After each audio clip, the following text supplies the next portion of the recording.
Good morning. On behalf of the students and staff, I welcome all of our guests at Hampstead Middle School. Today, we honor all of the men and women who have served in the armed forces. Veterans Day commemorates the World War I armistice on the 11th hour of the 11th day of the 11th month to remember and pay tribute to those who have so proudly served our country. Today, we Americans call this day Veterans Day. President Woodrow Wilson enacted Armistice Day in 1919. Armistice Day commemorates the end of World War I, and President Wilson desired for our nation's citizens to celebrate the peace and to honor soldiers' service in what he thought was the war to end all wars. Finally, in 1938, Congress established Armistice Day as an official holiday at the 11th hour of the 11th day of the 11th month to honor the men and women who made sacrifices to ensure peace. Veterans Day, a day we pay respect to the men and women who give it their all for us, so that we may enjoy the blessings of liberty and freedom. It is a day to give faith and blessings to our soldiers, and give our thanks to those who have fought or are currently fighting to protect our democratic ideals. It is a day to remember. It is a day of hope. It is a day to honor the servicemen and women who give their all for our nation. I like knowing that our armed forces, from the American Revolution to the War on Terror, stand hand in hand with America's heart and soul. We thank all veterans here today and ones who have given their lives for our nation. It is an honor and a privilege to have veterans join us this morning. We are ever grateful for their service. Thank you. Now please rise and remain standing for the posting of the colors, Pledge of Allegiance, and singing of the national anthem.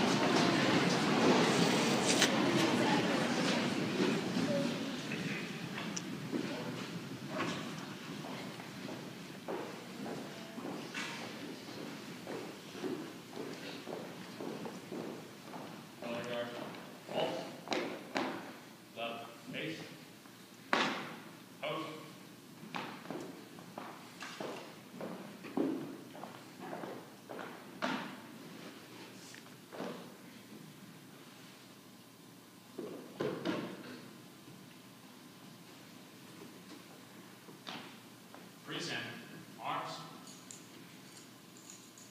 I pledge allegiance to the flag of the United States of America and to the republic for which it stands, one nation, under God, indivisible, with liberty and justice for all.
U.S. Armed Forces are filled with hard-working men and women who don't get enough honor for the work they do every day. 7th graders were asked to research the armed forces and explain who they feel are its unsung heroes. They had many great ideas, everything from mechanics and machinists who make sure our military vehicles are working, to our military animal handlers and veterinarians who work with our military animals to save lives. Here to share their pieces with us are Lydia Hahn and Sophia Fanon.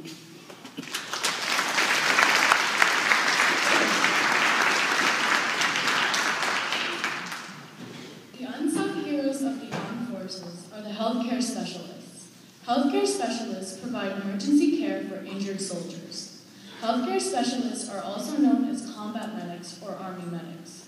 Although they are not fighting, they are still in battle zones, responding when a soldier needs a medic. The combat medic will secure the injured person so that they can be taken to the field hospital. The medics risk their lives on the battlefield, but not trying to hurt the other side. They save lives in the military so that the soldiers can fight for our country. For this, they deserve more credit. Medics can win the Congressional Medal of Honor, but when you think of the Army, you think of the soldiers fighting, not the medics fighting for the soldiers' lives. The combat medics need more credit.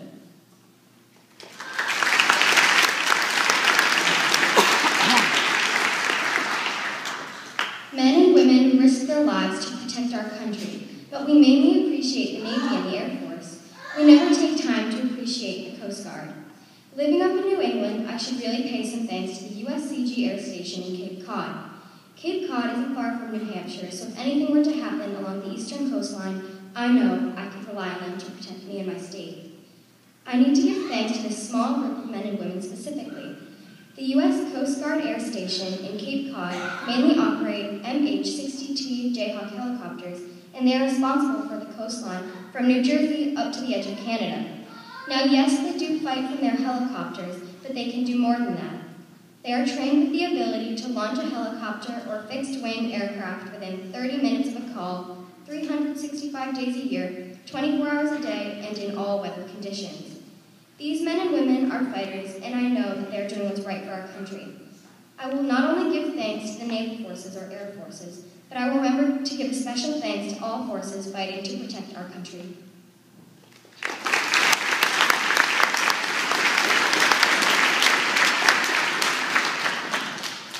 Good morning, everyone. Welcome to the 2017 Hampstead Middle School Veterans Day ceremony. Students, given the many concerns and sad events facing our nation today, I want to point out that there are many protectors and helpers surrounding us here today, reminding us that we are loved, we are safe, and we have hope.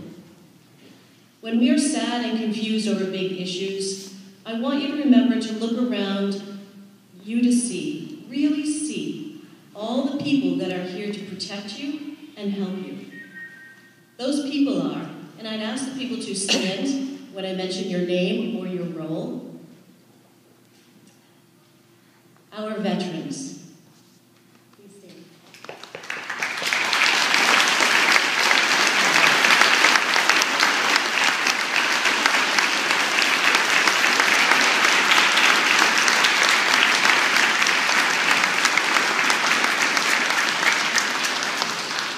Dr. Roxanne Wilson, Assistant Superintendent of Schools. Everyone, please stand. Everyone stand. Veterans, please stand. We're going to surround these children with hope and care. Chef Joseph Monroe of the U.S. Navy.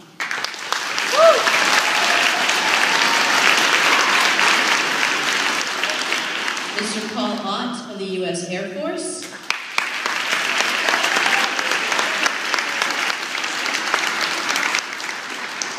Teachers, please rise.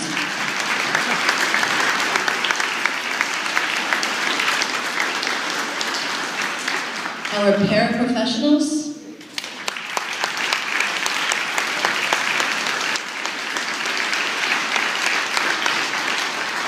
administrators,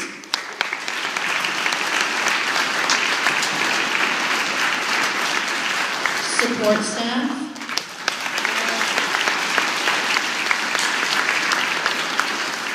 and emergency management members.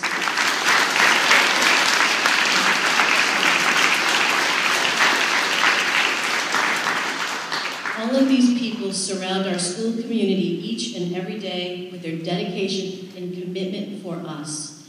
Look around, we are loved, we are safe, and we have hope. Thank you, please be seated.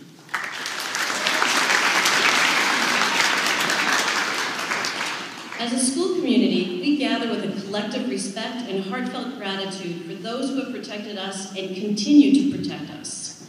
We pay tribute to our country's heroes from wars past and present. We put time aside during our school day and with a day off on Friday to remember and honor those who have given so much of their lives for the freedom we enjoy every day. We observe this day together as a community to celebrate and honor America's veterans for their patriotism, love of country, and willingness to serve and sacrifice for all Americans. Our speaker today is Commander Howard Wheeler from the United States Navy, retired. He had a 20-year commitment to the U.S. Navy. In the fall of 1966, he went to Pensacola, Florida for Naval Aviation Officers Training School, where he earned the rank of ensign. In the spring of 1967, he began Navy flight schools at Pensacola, Florida. In the spring of 1968, completed flight school and earned his Naval Aviation Wings of Gold. He also earned his commercial pilot's license at that time. During the summer of 1968, Commander Wheeler went to Naval Air Station Ream Field in San Diego, California for transition training to the Sikorsky SH-3 anti-submarine warfare helicopter. In 1969 through 1972, he was deployed for 2 acts of duty to the Gulf of Tonkin combat zone. In 1972 to 1975, Commander Wheeler acted as the Assistant Professor of Naval Science at Penn State University Naval ROTC Unit. From 1975 to 1979, he served as the Operations Officer at the Helicopter Mine Countermeasure Squadron 12 at the Naval Air Station in Norfolk, Virginia. In 1980, Commander Wheeler was given orders to be the Special Assistant to the 4-star Admiral Commander-in-Chief of the U.S. Navy and NATO forces in the Mediterranean Theater. In 1982, his duty was at the U.S. Naval Air Systems Command and served in Washington, D.C. In 1987, he wrote and published a history book on the evolution of helicopters in combat. Today, we are honored to welcome Commander Howard Wheeler of the United States Navy. Commander Wheeler is here to share his story of service during 2 tours of Vietnam as a helicopter aviator. Serving in such a dangerous role, Commander Wheeler selflessly dedicated his service and life for each and every one of us gathered here today. Please welcome this year's guest speaker, American hero, and my new brother-in-law, Commander Howard Wheeler.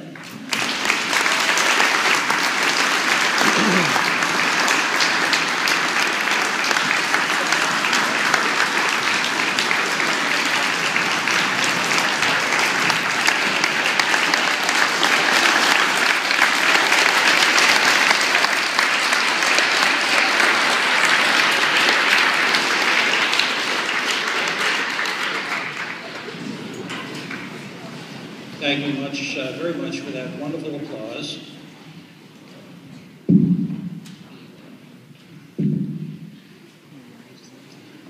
It is my pleasure to be here to speak to you on this hallowed day, to see these wonderful smiling faces and the reasons why we have a military.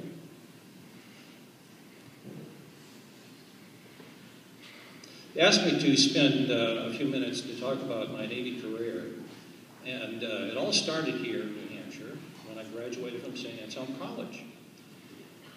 It was during the Vietnam War. It was underway, and there was a draft. And I wisely, because I was now an educated man, decided to enlist so I would have a choice of where I was going to go. And because of the grateful advice of a very dear friend of mine, I went to flight school. This is when the adventure began. This adventure of my life began on the first flight to Pensacola to learn how to fly. And I had never been off the ground before. This was my first flight in an aircraft, was on the commercial flight to go to Pensacola to learn how to fly. Needless to say, I was scared to death that I was going to fail. I was sure there was a high probability that was going to happen. Well, the Navy had a different thought, for which I am grateful.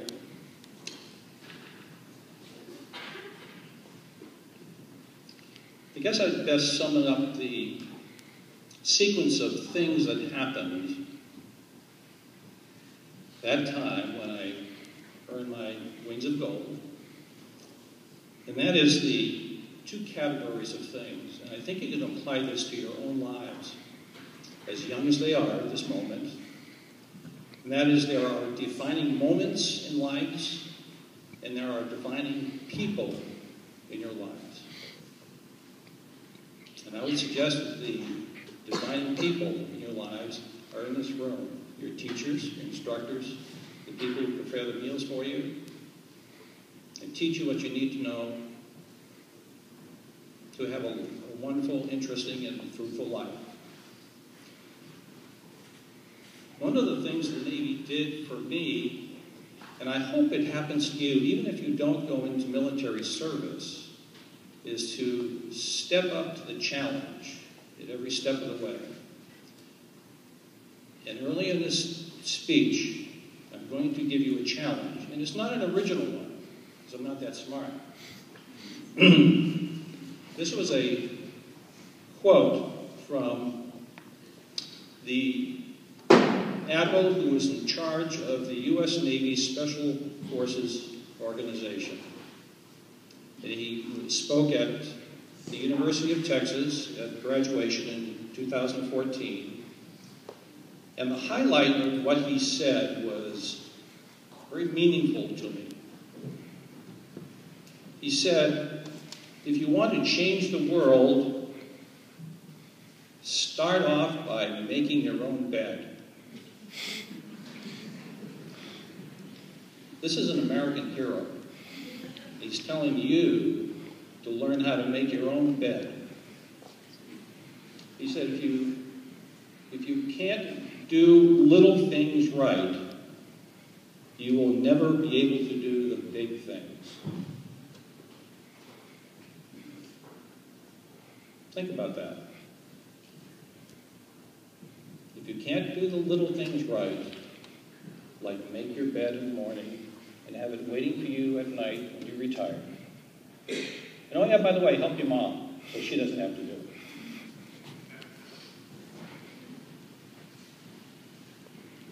I can say that I'm a witness to big things happening, and you'll learn in just a few moments.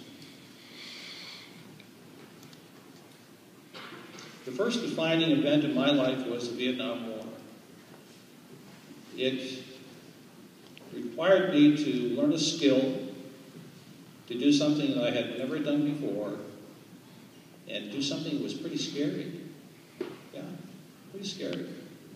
Flying at night on a ship, pitching deck, the whole story, where the bow of the deck is, when the deck is going up and down by 50 feet, going through the swells of the Pacific Ocean, even the South China Sea. It's kind of scary, but somehow you keep it together. And this is the other message, keeping it together with the people that you work with, people that you depend on. The point being that you can't change the world on your own. You've got to be able to survive on your own and get through the tough things.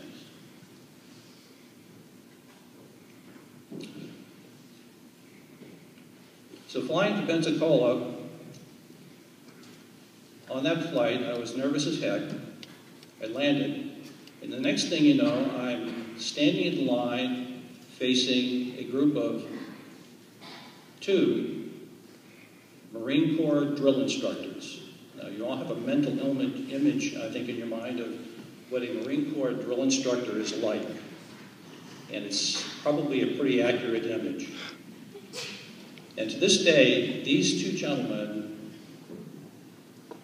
have been in my mind because of the way they taught me how to be disciplined, how to get the job done, and how to work together as a team. Sergeant Horsey and Sergeant Teeveepaw are the 2 men that were defining people in my life at that point in my life. The other person was my wife. I got married at that time. And that gave me comfort because I knew that I was going to be doing it. I was not going to be doing it alone. And having her at my side, and now my 3 daughters, is one of my fondest memories and sources of strength.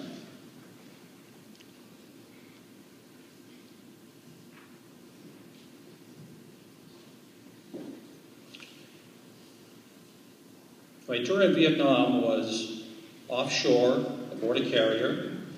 I was flying an aircraft that was configured for search and rescue. Helicopters always have a secondary issue or mission to save as many lives as we can by recovering flight crews that find their way on the ground in Vietnam. I never made a pickup, but I was always ready, as was every pilot in my squadrons, of which there were 2, 1969 and 1972. We had special squadrons designed to, or trained to do, the more invasive pickups, and we were not able to do it all the time. And that's the dark side of any military career, and it's the one that you have to deal with as best you can.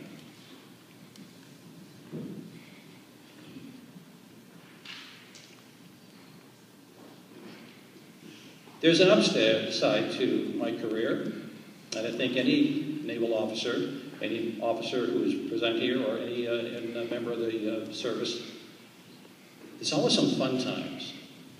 There's some exciting times. And this is one of the parts that I'm really quite grateful for my service. And I was always, and by the way, just as a side note, people at the airport where I volunteer, even today, will say, thank you for your service. And my reply now is, it was an honor and a privilege, especially when I look at these faces out here today. The upside to it was the fun part, visiting alien lands, foreign countries, Japan, Singapore, Hong Kong, Philippines, Italy, South Korea, name a few, not to mention Southeast Asia.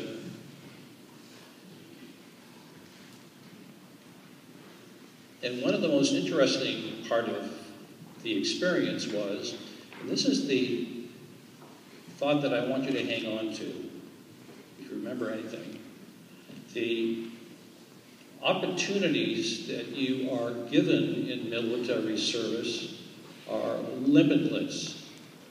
And I say limitless because you never know where it's going to take you. And I was just a scared kid on a plane going down to learn how to fly. And next thing you know, I'm 22 years old. And every day they gave me a helicopter that weighed 3.5 tons, was valued at about $15 million, and told me to go fly it. And at the end of the day, they told me to come back the next day and do it again, and again, and again. And I thought it was so cool. It was, in today's terms, way cool. So cool that I wrote a history book about the evolution of helicopter, rotary wing aircraft in combat. Because every time I lifted into a hover, it was fascinating to me.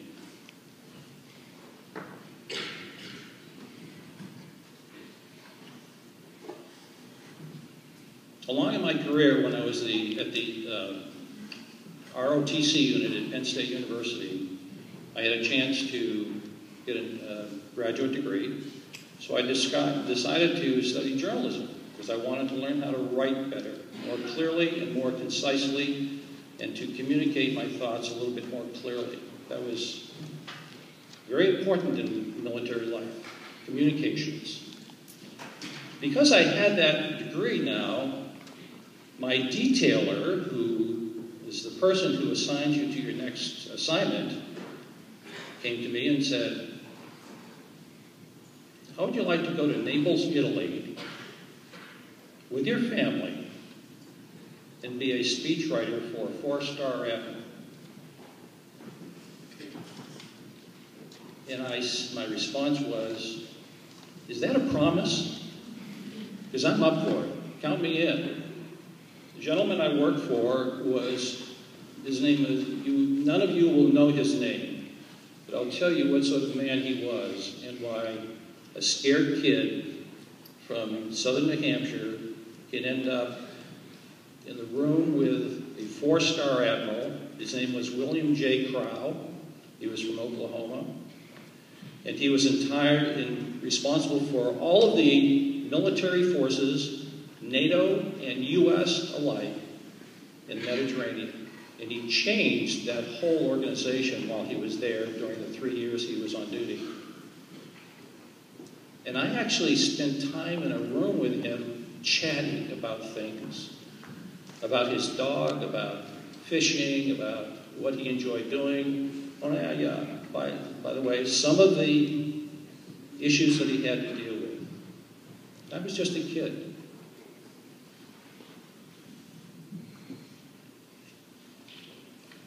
Admiral Crow went on to become Commander-in-Chief of the Pacific, which means all U.S. military forces in the Pacific, and became Chairman of the Joint Chiefs of Staff, and ultimately Ambassador to England. Ladies and gentlemen, you have that possibility in you right now. You can do it. Heck, if I can do it. And if you ever want to fly a helicopter, give me a call.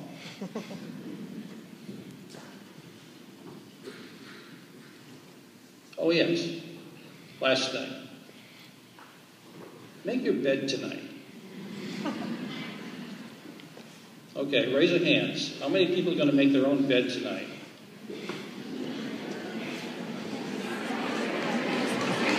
Yes!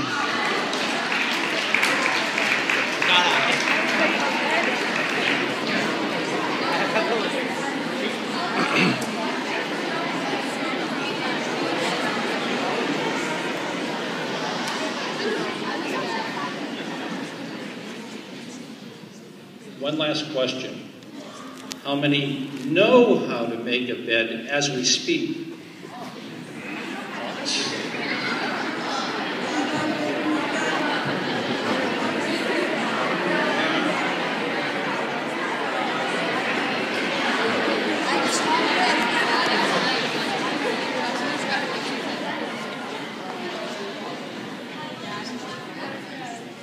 Now the tables have been turned because you now are inspiring me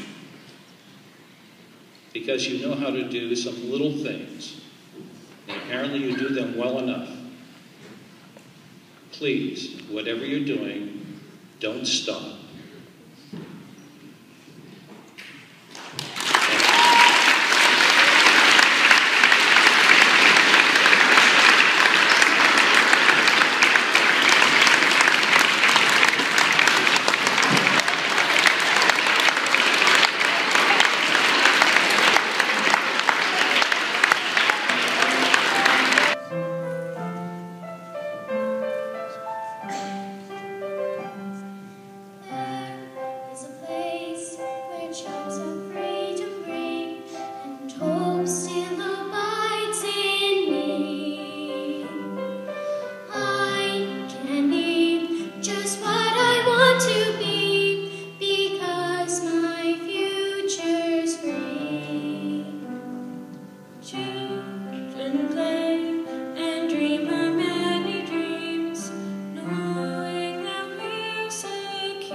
for Honor, a military family alphabet by Devin Skillman and illustrated by Victor Jucas.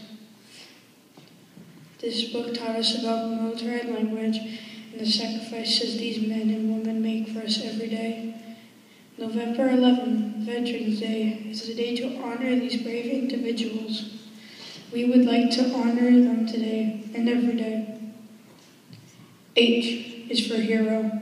They are our heroes. O is for orders. They know how to follow the orders and move to where they are needed. N is for Navy. The Navy, Air Force, Marines, Army, and Coast Guard all serve us well.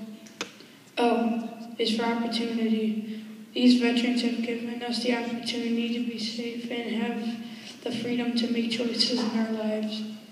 R is for remember. We ask you to remember our veterans and all they have done for our country.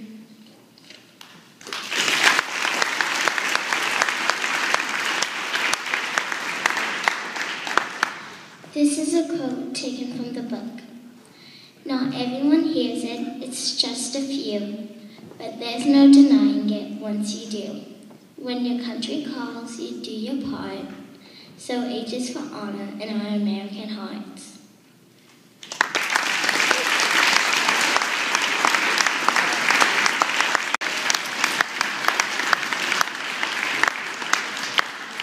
Good morning, everyone. How you doing today? I'm doing great. I always love to come back to HMS. I've been here many times. I've sat in those bleachers many times. I've had 5 of my kids graduate from HMS. So I know the place well over the years. Basketball games, cheerleading, all that kind of stuff. So every time I come back here, it brings back old memories that I really enjoy coming. So it's an honor to be here. Today, a couple things. One, I'm the head of the Air Force Junior ROTC program over at Pinkerton Academy. And I had 4 of our students here today posting the colors, and they're going to retire the colors shortly. So I just want to go ahead and acknowledge them. They are all Hampstead Middle School graduates. So the 4 of you, please rise.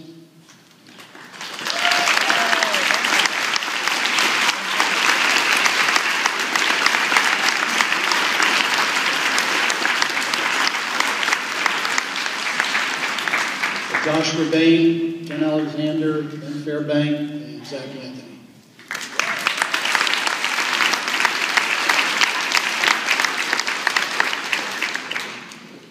The other reason I'm here is I'm the commander of the Hampstead VFW post, and every year we have a couple contests for kids. One of those is for middle schoolers. It's called the Patriots Pen Contest, where we look for 8th graders to go ahead and write essays on a patriotic theme. And this year, Mrs. Wolf's social studies classes had 62 entrants into our contest. And I had my VFW guys go ahead and do some judging on them, and we narrowed it down to our top 4. So at this time, I'd like to ask the top 4 to come up and be recognized. Ryan Overy.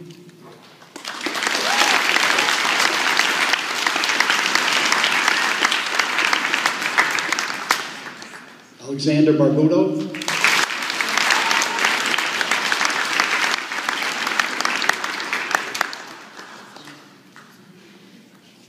Ryan McMahon.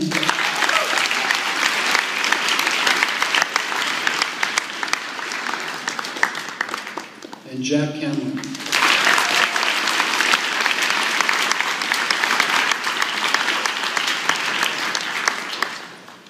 These are the best of 62 essays. They did an excellent job. The judging, as usual, is always very tough to go ahead and narrow down 62 to our top 4. All 4 of these students will have their essays forwarded to the next higher level. Right now they're at the Hampstead Post level. They're going to go to district level, which includes 9 posts around southern New Hampshire. And they're going to be judged against their top essays. So the competition is going to get tougher for them. So I want to recognize them today. Coming in 4th place for us, I have a check for Ryan Overy for $25.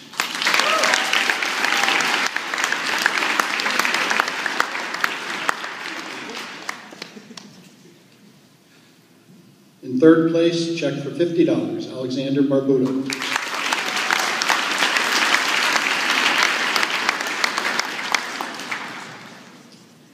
Our runner-up winner in this year's Patriots Pen Contest, we have a $75 check for him, Ryan McMahon.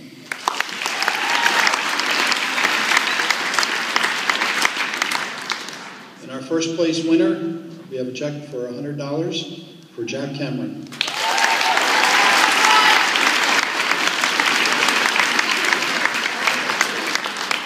And at this time, I'd like Jack to go ahead and read to you his winning essay.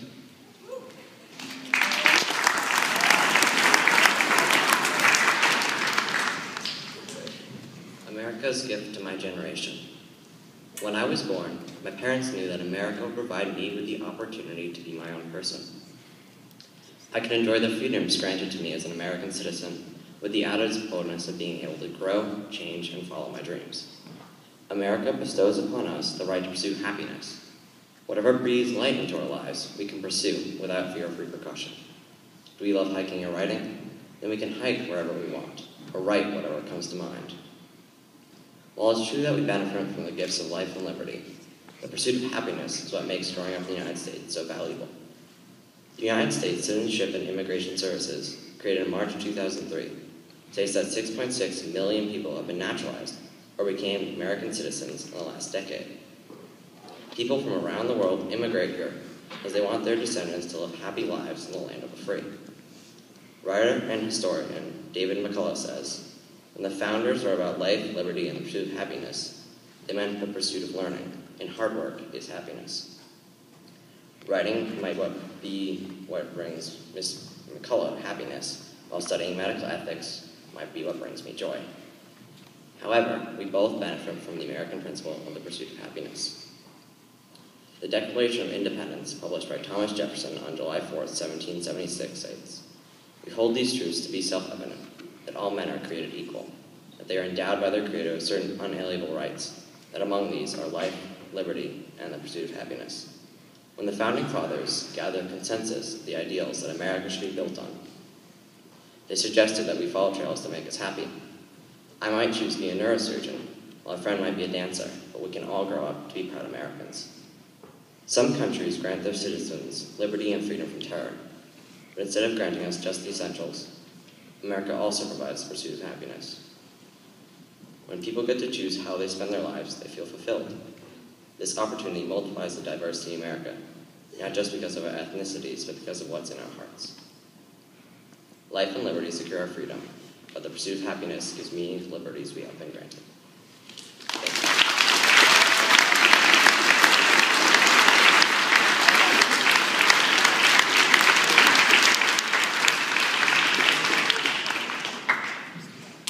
Okay, thanks, guys. Great essays. I wish you luck as all four of you progress up to the higher judging, where any of you can go ahead and be placed first, second, or third in all their competitions out of all the posts in southern New Hampshire. So good luck to you. At this time, we're going to have the singing of the America the Beautiful, performed by Olivia Derry, and closing remarks by Ms. Spinola, and then we'll have the retirement of the colors or the flag. So if you can all please rise and remain standing for all three events. Thank you. Oh, beautiful for spacious skies, for amber waves of rain, for purple mountain majesties above the fruited plain.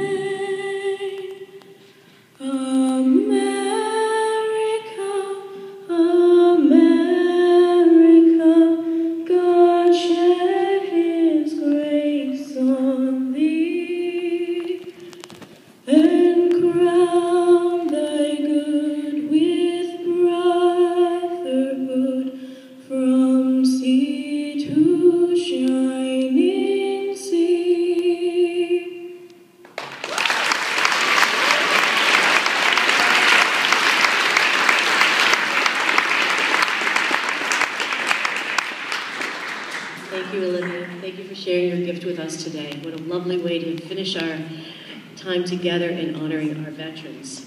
Veterans, we thank you for all that you have sacrificed and everything you have done to make our nation a safer and a better one. We would like to honor you with one last round of applause before we end our assembly today.